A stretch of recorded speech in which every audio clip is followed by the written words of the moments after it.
Hey, before we dig into the episode, I want to give a shout out to our sponsors, and we are adding to this list.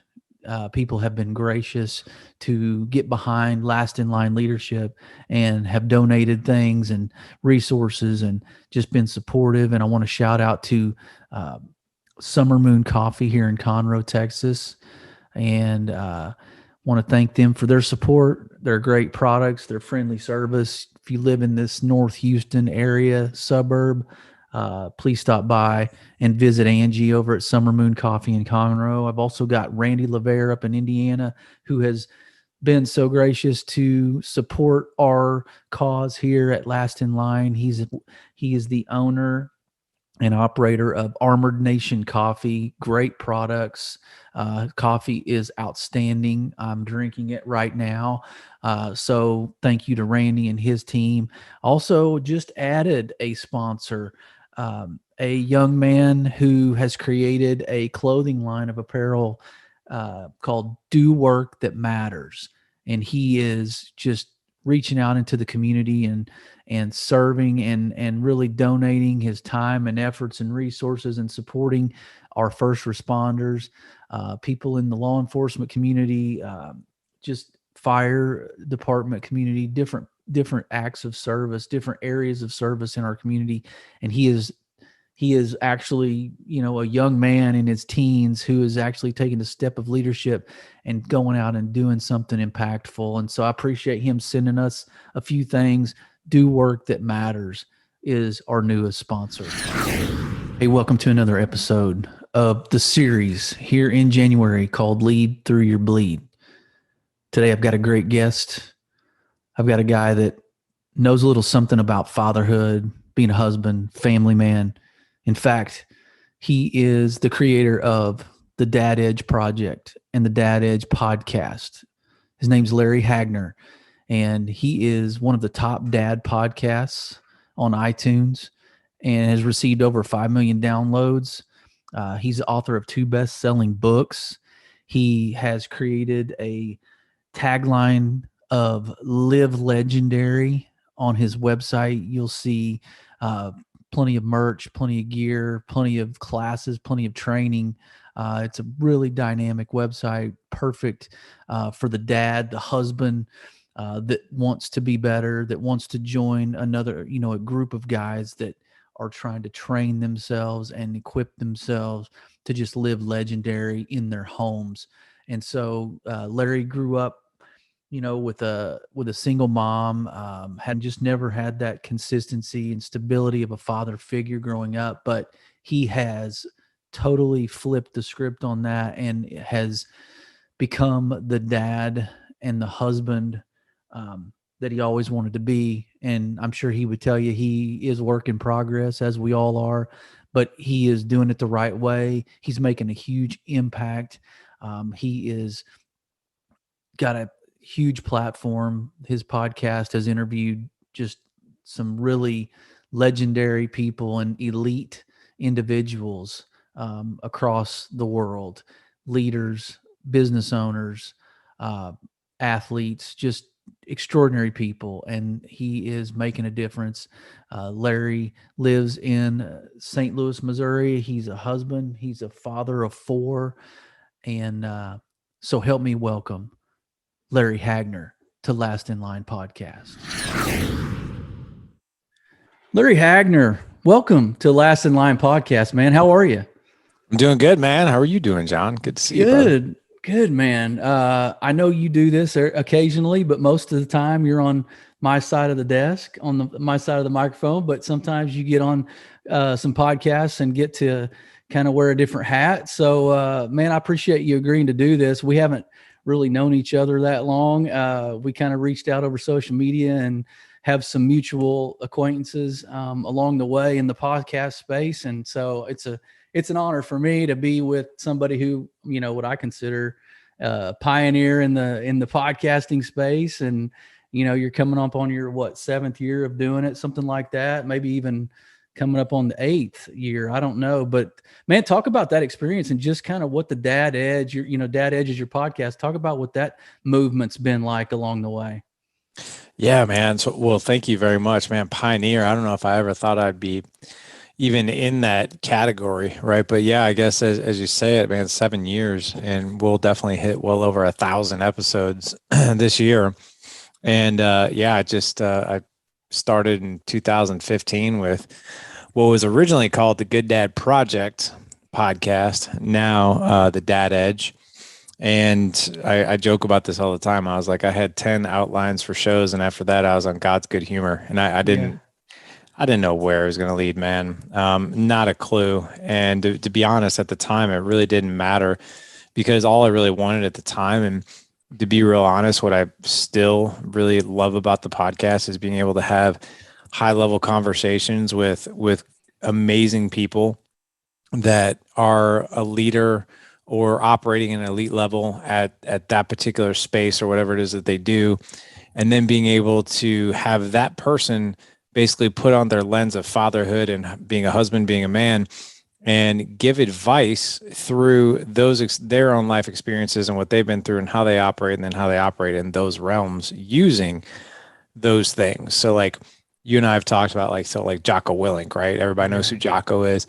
Being able to talk to somebody like Jocko about marriage, right? Like, how do you go about marriage, Yeah. based on being one of the most highly decorated Navy SEALs? How do you go about fatherhood, being one of the most highly decorated Navy SEALs? How do you go through adversity, and it's fascinating, just fascinating to talk to those guys and what they have to say and how they go about life because it's very, very different. And if you can just sort of pick apart like the nuggets and the gold that's in Right. every single conversation, it's such a cool educational process. Yeah, and you've had Matthew McConaughey on, and just to name a few, just some mega people on there, and it is cool to see them wear a different hat because they do get more vulnerable occasionally and get a little more transparent when they start talking about family and being a husband and a father. And man, I want to dig in and pick your brain today, specifically, obviously, in your wheelhouse of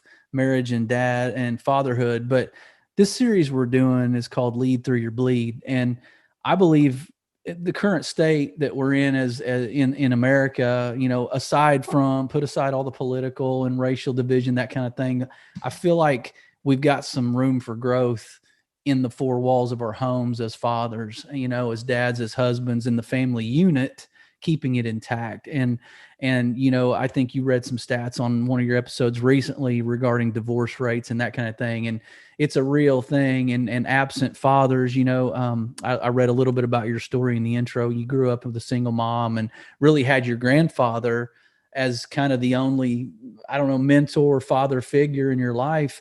Man, based on all that and just leading through our bleeding when it comes to the state we're in as American dads, man, what do you see as a common denominator sort of in your work on a daily basis, with guys, as to maybe where the most room for growth is? Yeah, that is such a great question. Before I answer what the common denominator, what I think those things are, I want to just address a few things here. Number one, you mentioned Matthew McConaughey, and this is where, if you would have told me back in 2015 that I'd be having a conversation with Matthew McConaughey, I would have told you were crazy, right? But Matthew hasn't been, the only high level person I've spoken to, and Right. I I say that very, very humbly. And like, I kind of have to pinch myself when I say stuff like that. But my wife and I were talking about this not too long ago because I just interviewed John Cooper, who's the lead singer for Yep. Skillet. And my wife looked at me, she's like, "Did you ever think you'd be doing this?" I'm like, "No."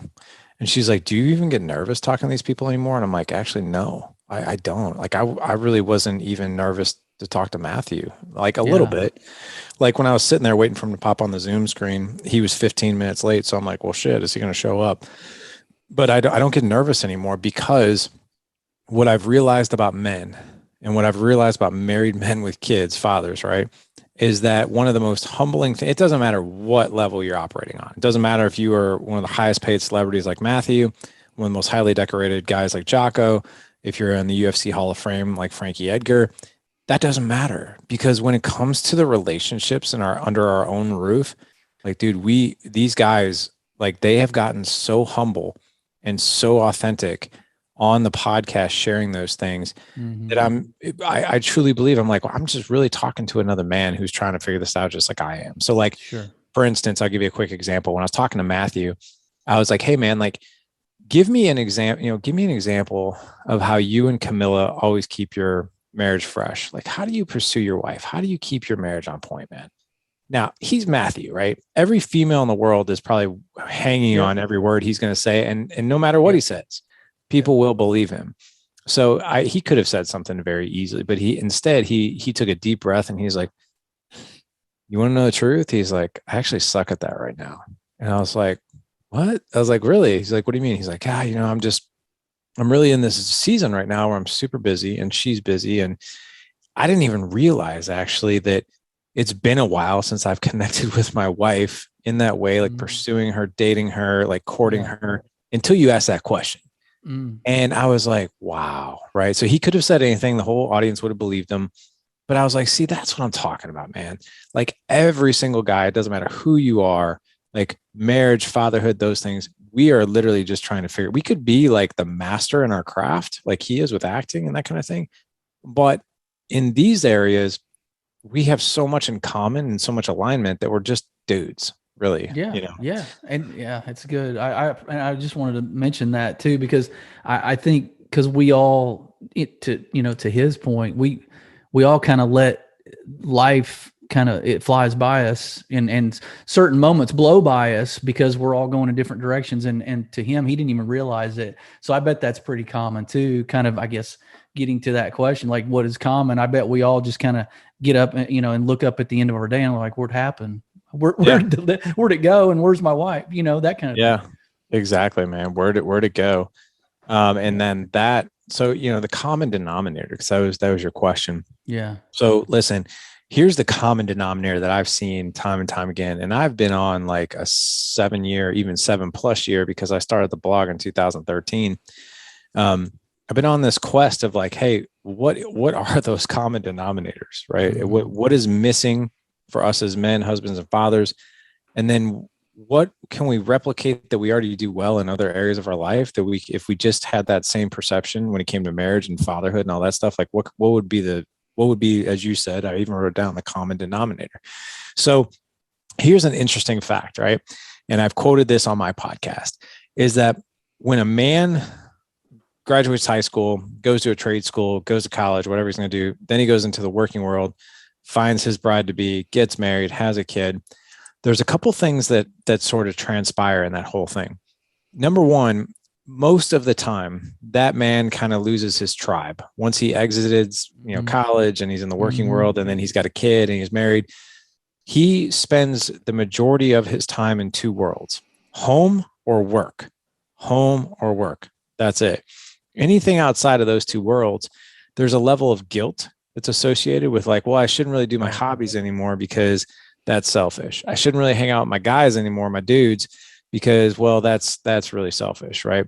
So we do this thing where we isolate ourselves once we get married, start having kids. And it's usually the main common denominator that we isolate is because of guilt. Like, we don't want to do something that's not in alignment with those two areas. So, and that's unfortunate, because most men, when you isolate a man, and I imagine there's a lot of guys who listen to your podcast, every guy in the world, I think, has seen the movie Shawshank Redemption. And I love that movie because, if you really think about it, Tim Robbins, Morgan Freeman, those guys were in prison, right? Hell on earth, right? Eating crappy food, Shawshank, right? Worst thing you could do to a guy was to put him in the hole, put him in isolation for a week, for 2, or for a month, right? It just screws with your head. Now, they were pretty, I wouldn't say happy, but they were content. They were good. Either they were in a horrible environment, but they had each other, right? They broke bread together. They had good conversations together. They talked about books together. They did life together. They helped each other navigate the obstacles and the adversity that they felt in prison. They had their tribe. When a man gets married, starts his career, has kids, he tends to put himself psychologically into that hole a little bit. And he lives, this sounds terrible, but think of it like a Shawshank, like a jail cell. Not that marriage is a jail cell. Right. For sure. I'm just pulling the same analogies. Painting a picture, people. That's right. He's either in cell 1, which is, hey, I'm under my own roof, I'm married, and hey, that's good, right? Happy, cool thing. or I'm over here in cell 2 and work. Anything outside of that, that's how I operate. And I operate kind of in the hole, which is unfortunate. And so, we think, to interject here, I just want to say, and we think that that's okay. Like, we think that that's natural progression. We actually think you know what I mean? We think that that's just what life is. That's what life is. That's what life should be. And unfortunately, what happens is that's unfortunate, because that isn't the way life is meant to be. Human beings are tribal people, right? We are community people. One of the worst things that you can do to someone is isolate them from community, from people. Even the mere fact, even if I even say the words, you're going to die alone. That's like one of the most morbid, scary things ever. Like, die alone. Oh my God, I couldn't imagine dying alone. That's like horrible, right? So the common denominator is this. So let me get back to this thing. Yeah, so that's number one. Number two, we don't look at marriage and parenting the same way we do in the learning realm, in the learning space, the skill set space, as we do like in our careers.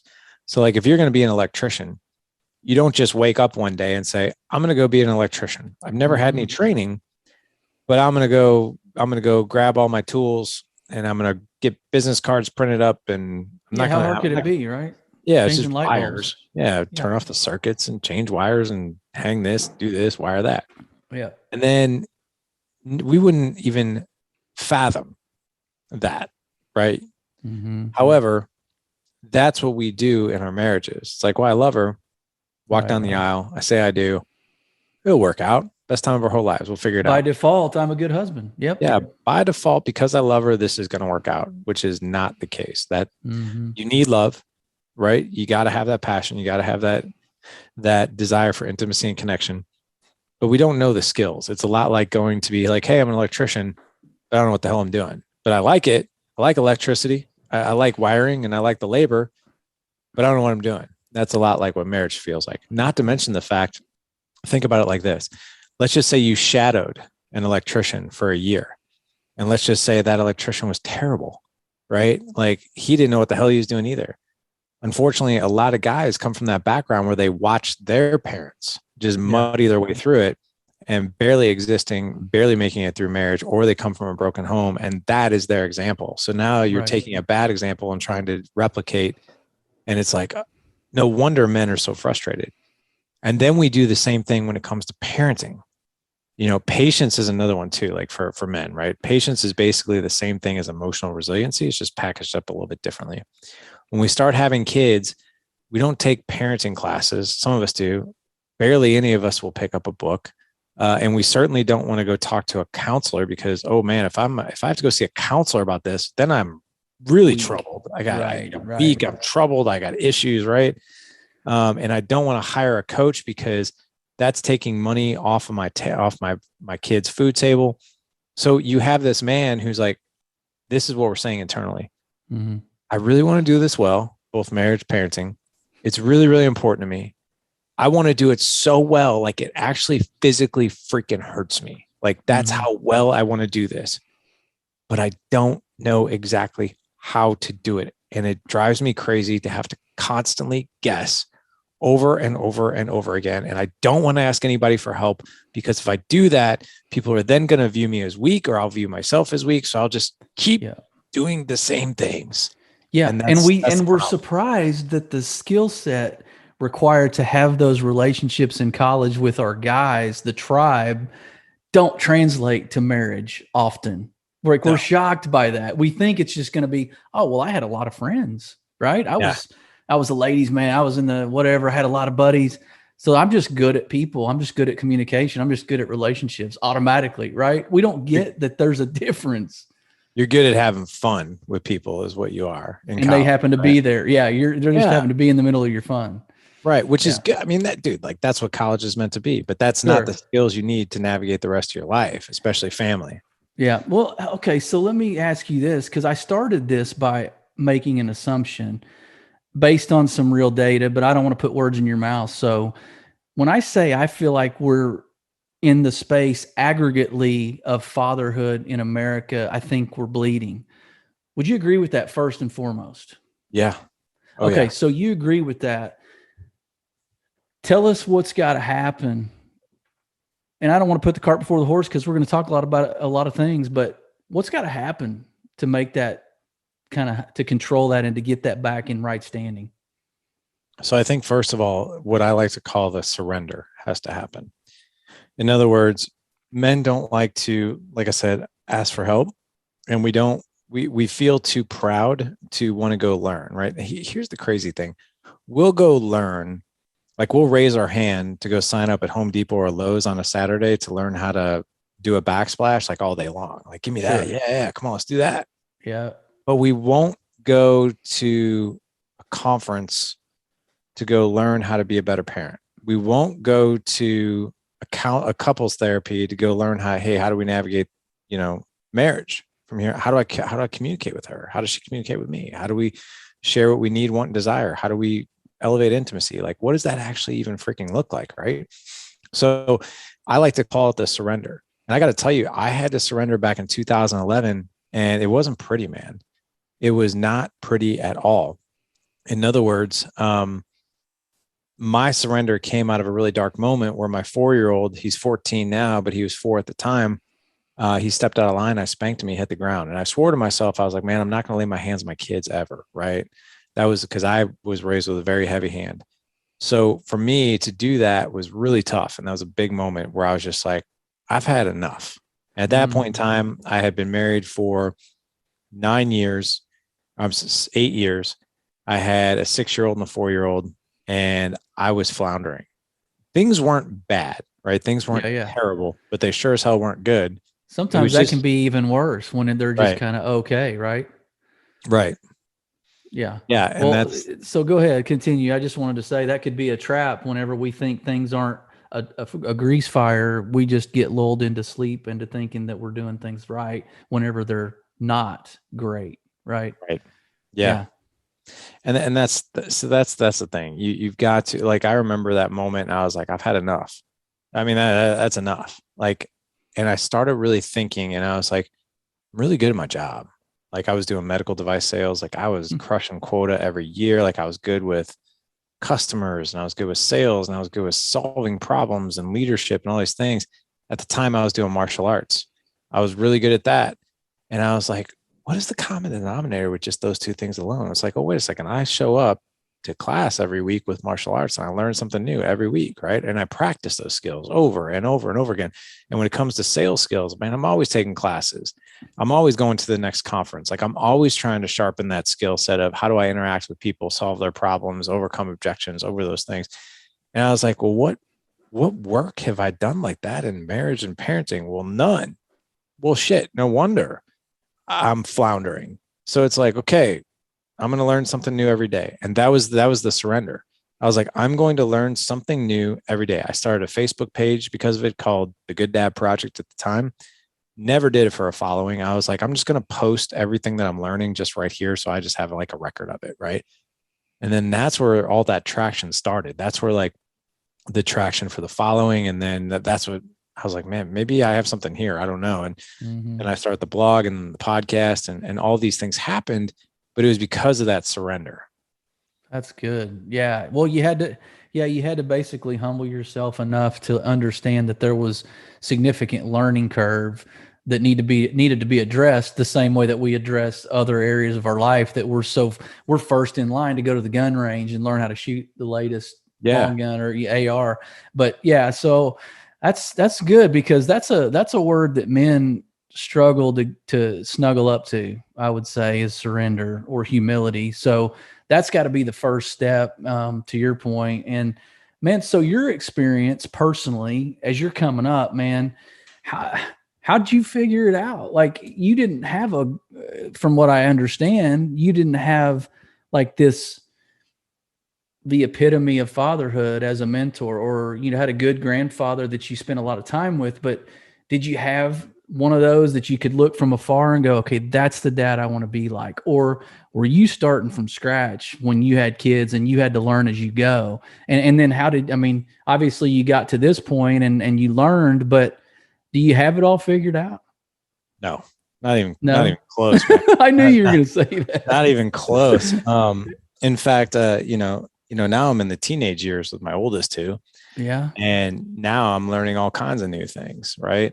Yeah. So, I'm no longer necessarily practicing patience like I am with my 8-year-old, and especially my 5-year-old, right, who's turned into a demon child since he started kindergarten. Except for Now, today, right? Whenever you found the peanut butter and jelly yeah, did you like in the that? bathroom. Yeah, half eaten. That's what I'm saying, man. Half Test. eaten That's your peanut test. butter and jelly sandwich, bro, on the sink of my bathroom. Like, There I'm you just go. like, and that's a perfect example. It's like, man, that could really piss you off and spin you into a whirlwind. And like, God bless these kids, like never pick up their crap. Like, Yeah. or I could be like, that's freaking hilarious to a degree, right? Yeah. You got to find the humor in it. But, Yeah. but now it's like I'm learning things like, so for instance, rite of passage with my young men and with my young boys. I'm actually taking my 14-year-old to Bedros Keuilian's Squire program here in a couple of weeks. But what I'm really practicing is like, hey, I need to really hone these guys in on leadership, being the example, being a good, honest, high integrity young man. I need to also practice creating an environment of psychological safety, because right now my two oldest boys, they feel very comfortable telling me, like, dude, these kids, like they tell me everything. There's some things that they tell me, I'm like, holy crap, I can't believe you just told me that. Yep. But I'm big into like, hey, how do I create an environment of psychological safety where you can tell me anything without shame, without blame, without guilt? Because here's what I'm learning right now. I'm in this for the long game. And right now they're 15 and 14. Soon they're going to be 17 and 16. Mm-hmm. That's when like the temptation for the sex, the drugs, the alcohol, driving drunk, all these things, right? I'm in this right now. The skills that I'm learning and the things that I'm implementing are like, I'm in this for the long game, meaning like when the oh shit moment happens for these boys, right? Whether they get caught doing something, they want to do something, something happens, they get drunk, they need a ride home. Mm-hmm. I don't want them saying, oh crap, I can't call my dad. Like, I want them to be like, oh, I'm kind of drunk. I need to call my dad. I'm going to call my dad because he'll just come pick me up. Yeah. That is what I'm cultivating now. It's hard. It's not easy. But to answer your question, no, I don't have it all figured out. And, I'll give you like my story a little bit here, and I'm happy to go into any detail you want. But yeah, I grew up in a very kind of crazy environment. That's really where this whole thing has started.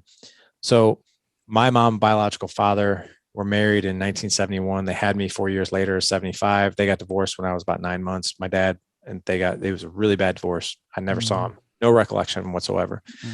My mom got remarried when I was 4. At the time, I thought that was like the next evolution in just my life, because I thought that's actually how fathers came to be. I had no idea I had a biological father. I just thought moms go out and they find dads. My mom just hadn't found mine yet. So she had found my dad. They got married. They were married from the time I was 5 to 10. And what I can tell you was that was cool, because like, I was like, man, I finally got a family, right? Like I've got a dad now, I've got a mom now. It's so cool. But it wasn't that cool. Like my dad was a weekend dad. He traveled constantly. I only saw him on the weekends. And a lot of times when I saw him, like he was drinking a ton. He was a white collar, very functional alcoholic, but also very abusive. And he had a very heavy hand, heavy with the verbal abuse. My mom and him would beat the snot out of each other from time to time. Cops were called to my house from the neighbors. I mean, it was crazy. They got divorced when I was 10. I have never seen him since. So that was obviously crazy in itself. 12 years old. I, just for the sake of time, I can go into how it happened, but I accidentally met my biological father. Never met him. I only knew his name. And I met him when I was 12. He was remarried at the time, 2-year-old son, another one on the way. And I was freaking on cloud 9. I was like, oh my, this is like a dream come true. Like I just lost who I thought was my father, just met my biological father, immediately started calling him dad, hung out with him every week. He came to my little league games and we hung out all the time. And then it was like right around the 6th month, things got weird and I couldn't put my finger on it. Now that I'm older, I look back on it, and the best way I could describe it is we'd be in the car, we'd be spending time together. And I just felt this heaviness with him, like something was weighing on him. It kind of felt like if you're dating a girl and she's not into you anymore, but she hasn't told you yet. There you go. That's what it felt like. Thick. Air is real thick. Yeah. It's like kind of cold, distant. Yeah. But anyway. Yeah. So one day I called him up and I'm like, hey man, like what's going on? And I just kind of just kept poking the bear a little bit. Like, what's going on, man? Like, I just, you don't seem like yourself. Like what, finally he was just like, hey man, it's me. It's not you. We got to go our separate ways. I think he was just feeling a lot of pressure from my mom, and there's a lot of things. And I think my dad, in his mind, he had kind of started over with a new family. Oh, okay. So that sent me into like a whirlwind.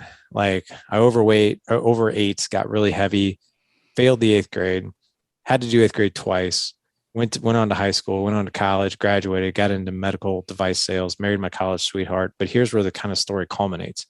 So I'm 30 years old. This is 16 years ago. I was 30 years old, sitting in a Starbucks.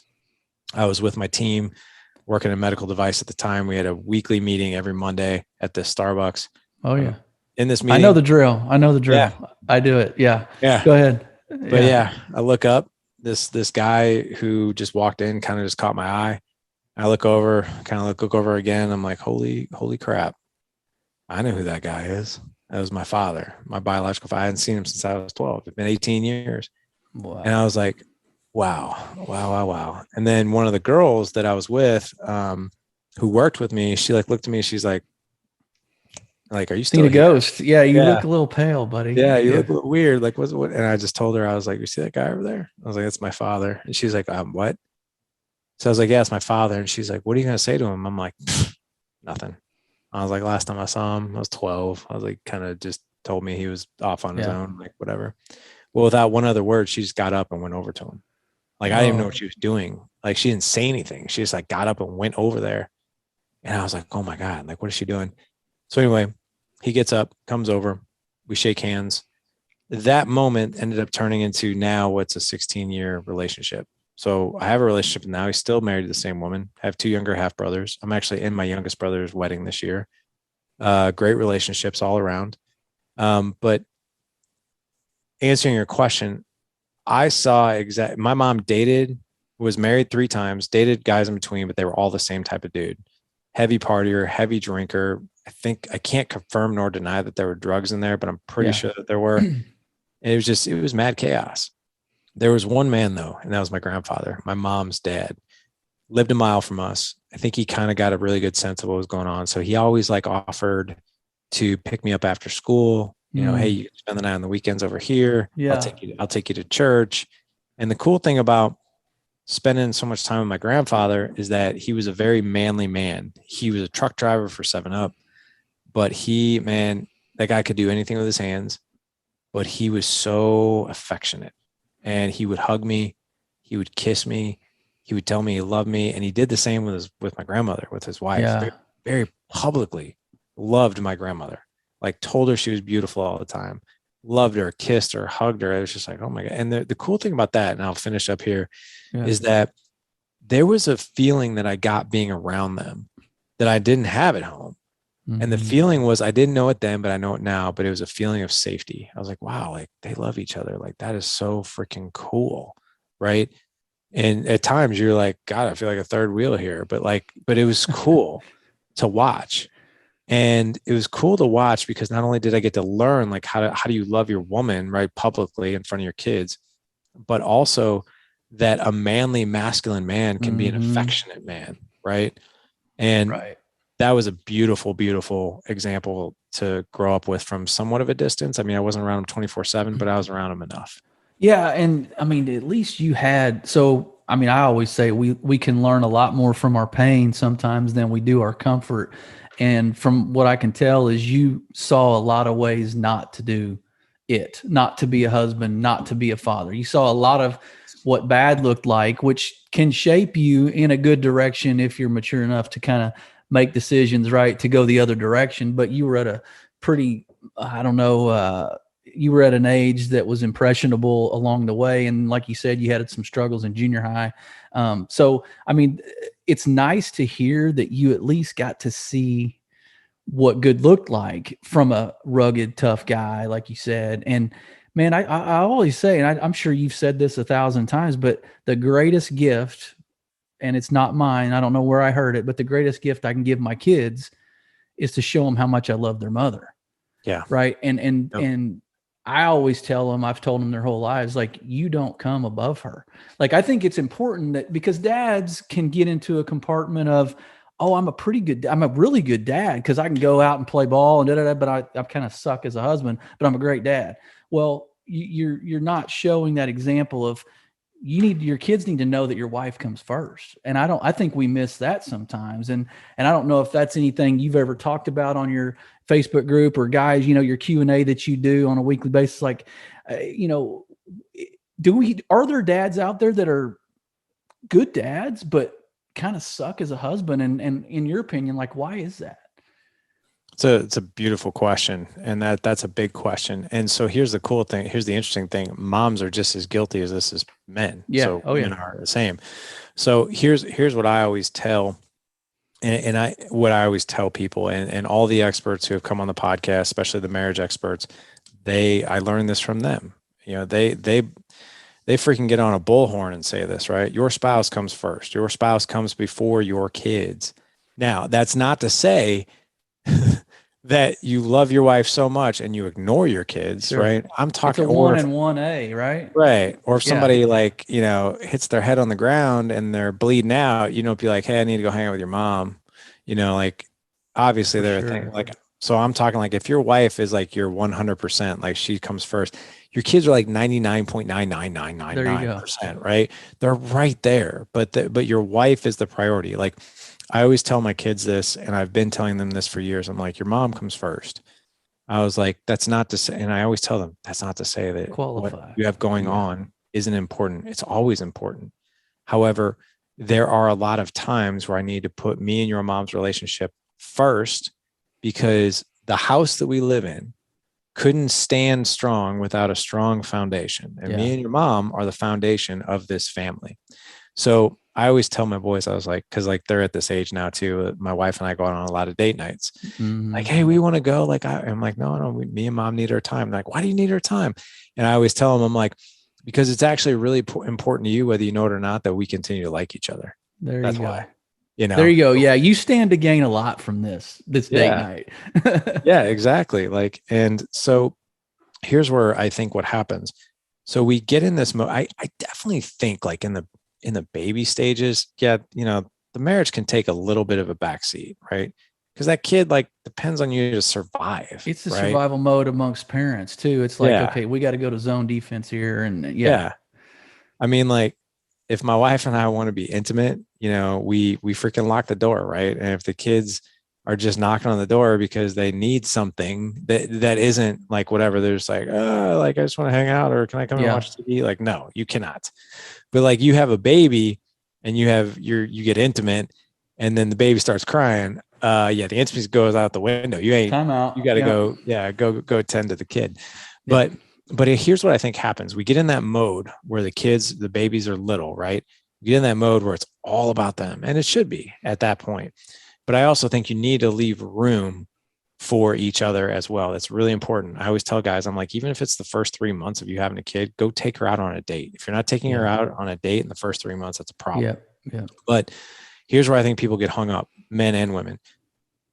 They never change that lens. Yep.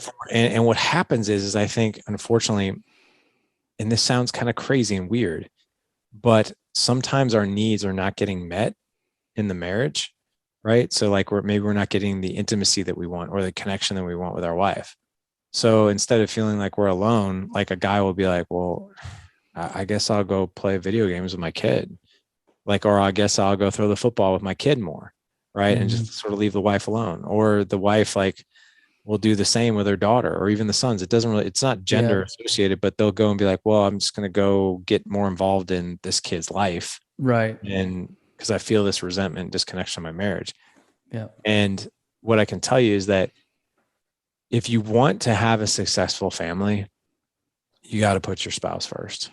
Absolutely. I mean, that's not to say that if you're divorced, you failed. That's not what I'm saying at all. There are some circumstances you just can't do it. But what I'm saying is if you're putting your kids before your wife, don't do that.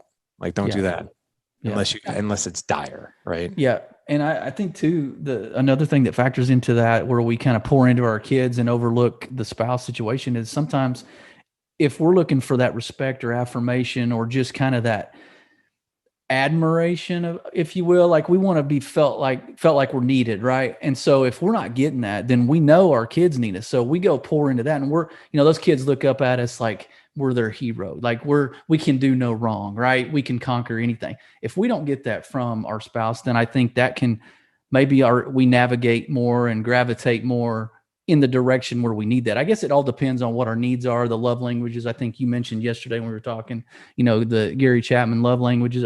I think we operate on a lot of those. And then we give to the degree that we like to receive as well. So that's a whole other conversation. But so if you want, I can, so there's actually there's a deeper need than the love languages. So everyone knows that there's 5 love languages, right? And every human being usually operates within within 2 of those primary love languages. So you got physical touch, words of affirmation, acts of service, quality time, and gifts. Everybody, like, so mine, physical touch, words of affirmation. Those are my 2. I think that's like 70% of all guys. My wife is acts of service and quality time. Now, what I can tell you is what you just hit on, right? I'm going to go and spend time with my kids because I'm not getting certain needs met. So here's the 3 basic needs of your wife. 3 basic needs: to feel seen, to feel heard, and to feel safe. And a close sort of third is loved / safe / valued. Okay. So those are the 3 basic. Security kind of encompasses all that. Yeah. It does. Yeah. Safe. Right. Yeah. So, but for a man to feel respected, to feel appreciated, and to feel validated. So you just nailed it, because what happens is if, like, well, man, if my kids think I'm like their freaking hero and my wife doesn't appreciate a damn thing that I do, so I'm going to go hang out with this kid because the kid appreciates me. He or she respects me. And because I'm getting that, I feel validated as a man. I feel like I'm a man. Right. So we'll go and get those needs met with our kid. And we do this on a subconscious level. We don't even really know that we're doing it. We just know, like, God, when I'm around her, like, all she does is emasculate me, or I feel like crap around her. She puts me down. When I'm around these kids, like, all I have to do is throw them how to throw a football or play Barbies with the girl. And I'm like, I'm amazing. That's it. Yeah. So I'm going to go do that. Yeah, that is. And I mean, and when you were talking earlier, that's just really kind of what went off in me. I hadn't really given it a ton of thought before, but yeah, as you were talking, I thought, man, that's got to be an ingredient as well, to how we pour into kids versus wife. And, I can be a great dad and be a terrible, and be lacking as a husband. So, man, I want to be respectful of your time, and I know you got a busy afternoon, and, but I do want to just kind of dial into, 1 or 2 other things. So you're you're coaching guys, you're preparing resources for guys, you've got platforms for guys and all this. And so, what do you say to a guy? Maybe I've got 4 kids, so 13 to 23, 23, of course, out of the house, and all the others are kind of here and, doing it. But I have a daughter that's 13 and the rest are boys. Man, I look back and I think, I wish I'd have known a lot of this, 10 years ago, or, guys that are in our 40s, and think, to the guy that thinks he may have missed it, or the guy that thinks that maybe his kids are older in the teen years, and golly, that foundation, like you said, you're trying to play the long game. Maybe they feel like the long game is kind of like nearing the end of when they leave the house and he's kind of out of the picture. What do you say to a guy maybe that feels like it passed him by and he missed a lot of opportunities right now? So first of all, what I'll tell you is, let's just talk real quickly about the psychology of men. The psychology of men is extreme. So we're extreme thinkers. We are full throttle or no throttle. We're either going to go to the gym for 2 hours, or we're not going to go at all. We're either going to jump in the car and go 120, or we ain't going to pull out of the garage. Like, that's just, we either like, well, shit, I missed basically their entire childhood. It's too late now. Why bother? Right. That's sometimes what we're thinking, are like, man, we'll beat ourselves up for exactly what you said. Like, I wish I would have known this stuff 10 years ago. Like, my God, did I waste it? Right. And then we'll self-sabotage, and then we'll should all over ourselves. I should have been better. I should have been more aware, like all these things that we should on ourselves. Right. So what I always tell men is, number one, it's never too late. I'm a walking example of that. I didn't start a relationship with my biological father until I was 30. And we've got a great relationship now. one that we would never take back, right? And we've had a couple of Mm-hmm. conversations about the past, and we put the past behind us, and we were focused Yeah. on the future. But what I can tell you is, number one, it's never too late. This kid is a kid for so long, but they're a human being, and they're a human being that is going to have a relationship with you until you die, right? So Mm-hmm. you can either think that you trashed the first 18 years, and because of that, you can never go back, or you could be like, hey, I still have probably another 20, 30 years with this, Mm-hmm. not necessarily a kid anymore, but this young man or this young lady. And what I can tell you, it is absolutely positively never too late. And the moment that you think it's too late, well, that's when it's too late. Yeah. So that's the advice great. that I always tell guys is don't be so extreme with your thinking. Yeah. It's never too late. You are a walking, talking sponge to learn new things constantly. Our brain never stops learning. So learn new skills to elevate that relationship so you can enjoy the remaining years that you have. Yeah. Oh man, that's great. And you've done a lot more research on the psychology than I have, and that is gold what you just shared, and how we're wired. But I, what I would add to that is I feel responsible for generationally downstream of how I equip my kids to be dads. So maybe I screwed up for 10 or 15 years or just didn't do it right. Maybe I wasn't a train wreck, but I could have done a lot better. But rather than do what you said and just kind of turn on the apathy and, oh, well, I guess I missed it, we have a responsibility downstream from where those kids are now. Like they're going to be in our shoes. So what are they going to see us do? And so I think it's important, not only to apologize to our kids, because that's huge, but to let them know where we missed it and say, look, hey, I could have done this 10 years ago, but I'm doing it now. And here's why. You're going to be in this situation. So you can miss out on a lot of the mistakes that I, experienced. So, I mean, to your point, I think it's more than just about us. To the guy that's saying, I guess 18 years went by and I missed it. Oh, I'm sorry. I guess I screwed up. Instead of, to that guy, you still have a job. Like you're still in the game. Like you said, there's still people and they're going through life. So can you let us know where to get your resources? Let us know about your website and then the Dad Edge podcast and that kind of thing, just where to find more of your stuff. Yeah, for sure, man. So I'll have another book coming out this year. I just inked actually today, as we're recording this podcast, just inked a contract today for my next book. It's going to be called Legendary Fatherhood. Nice. So it goes through not only fatherhood, but it gives you some skill sets around marriage, communication, patience, leading your kids, creating an environment of psychological safety, all those things that we talked about that. And that's just a few of the things. So that'll be coming out this year, but all the books that I've written, they're on Amazon. So I've got the Dad Edge. I've got a kid's book called Daddy Will Always Love You and Protect You. It's a great book to read, like your 4 to 8 year old kid. My son, who's 14, his name's Mason. He wrote a book called Never Give Up No Matter What. If you have a youth athlete and you want to teach your kid about emotional resilience and not quitting something that they started, you can pick that one up as well. He did a great job with that book. Wow. He got like 65-star reviews on that book. And he's done really well with that. Wow. Everything that we do is over at thedadedge.com. All kinds of resources there. So for married guys who are looking to elevate their marriage, I've got a free resource called 21 Days to an Extraordinary Marriage. It's literally in the top of the homepage. It's if you go to thedadedge.com, you can't miss it. It's right there at the homepage. Yeah. I just launched, I've got a course on patience. So creating more patience, and that's in the nav bar. So if you just click on patience, it'll tell you all about that course. It's very easy, but I teach you the 6 skill sets of becoming a more patient man, husband, and father, basically building emotional resiliency.